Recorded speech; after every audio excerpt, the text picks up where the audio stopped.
baru. Tapi kalau hanya statement itu ya, statement yang seperti itu, kalau saya melihat belum tahu lah apa yang dimaksud dengan itu ya. Oke. Nah, Mas Fahmi, ini bentuk baru sanksi Amerika yang diberikan Amerika terhadap Iran ini adalah bentuk baru dari tekanan Amerika, atau ini sebetulnya karena Amerika sudah cukup frustrasi dengan adanya kondisi perang yang juga belum berakhir, sudah mulai lemahkah kekuatannya?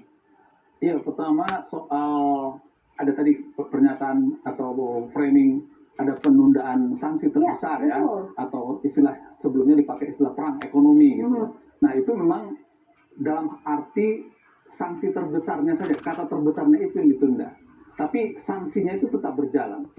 Bahkan kalau kita baca rilis yang dikeluarkan tanggal, sebenarnya per hari ini kalau untuk waktu Indonesia Barat, tapi mereka masih tanggal 24, itu lebih menjabarkan. Selama ini biasanya sanksi itu yang paling banyak di sektor energi, sektor industri keuangan, sektor IT atau intelligence, dan sektor pertahanan. Sekarang ini dibuat lebih terjabarkan kepada sektor, ada 5 yang bisa kita katakan cukup baru, yaitu sektor aset digital, kemudian teknologi, lalu aviation atau penerbangan, pelayaran, dan satu lagi itu emas. Nah ini yang menarik sebenarnya. Tetapi begitu kita baca penjelasan di rilis tersebut dari 5 aspek tersebut, semuanya terkait dengan pertahanan, semua terkait dengan militer.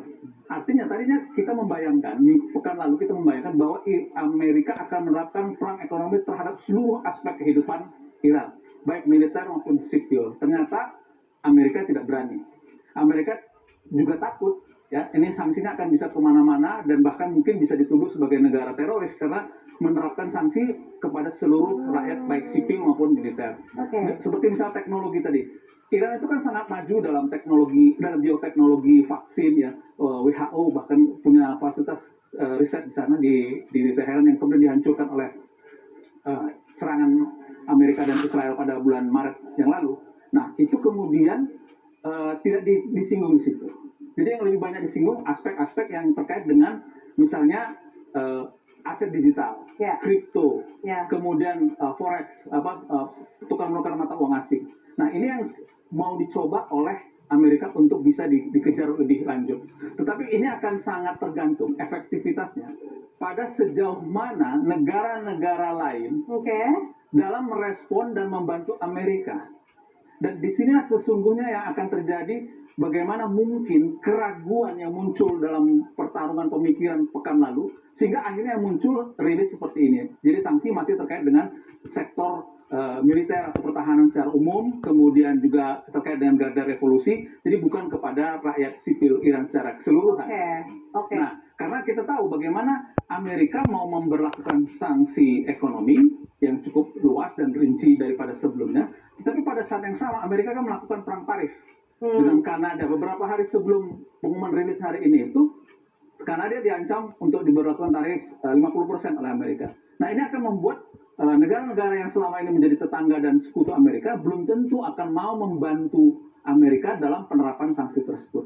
Berlangsung, tapi ada tambahan sektor lain yang kemudian memberikan makna terbesar itu. Karena Iran juga menyampaikan, Pak Iwan, satu tetes minyak pun tidak akan keluar kalau negara-negara Teluk atau negara lain ikut campur dalam hal ini.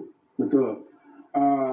Tapi pengalaman sudah menunjukkan bahwa sanksi yang lalu pun selama itu 46 atau 47 tahun itu bocor, gitu ya. Karena kehidupan itu ya tidak bisa. Masa Iran akan berdiam diri? Begitupun orang-orang yang membutuhkan minyak Iran masa mau berdiam diri? Jadi selalu ada jalan. Selalu ada celah yang kemudian bisa digunakan. Hanya ini memang tidak bisa berlangsung terus menerus. Karena Iran juga harus harus mencapai perkembangan ekonomi tertentu untuk mencapai. Sekarang kan kalau kita bayangkan setiap sen yang Iran peroleh itu untuk pertahanan kelihatannya ya, walaupun medicine ya, bioteknologi terus berjalan di Iran, tapi lajunya itu melambat ya, padahal Iran itu kan sangat terkenal ya mengenai farmasi, bioteknologi, nanoteknologi, itu sangat maju sekali Iran itu. Nah tapi dengan adanya konflik ini kan itu tertahan.